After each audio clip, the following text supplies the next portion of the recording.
Hello everyone and welcome back to another video from Apps Academy.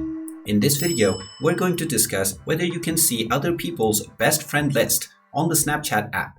So let's get started right away. Now let's go ahead and discover this together. Open up the Snapchat application and now you can find all of your friends within your chats menu. Go ahead and tap on chats and you will find your latest conversations with your friends.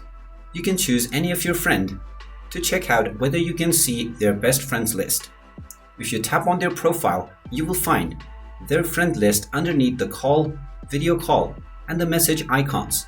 However, you will see underneath all of the profiles that you watch that their friendships are private. So unless your friends have their profile set as public and their friends list as well, you will not be able to see the friends list of your friends on the Snapchat application. So I hope this answers your question on whether you can see other people's best friend list on the Snapchat app. If you find this video helpful, make sure you hit that like button and subscribe to our channel if you haven't done so already. Also ring that notification bell to never miss another update from us. Thank you for watching and I will see you again in the next video.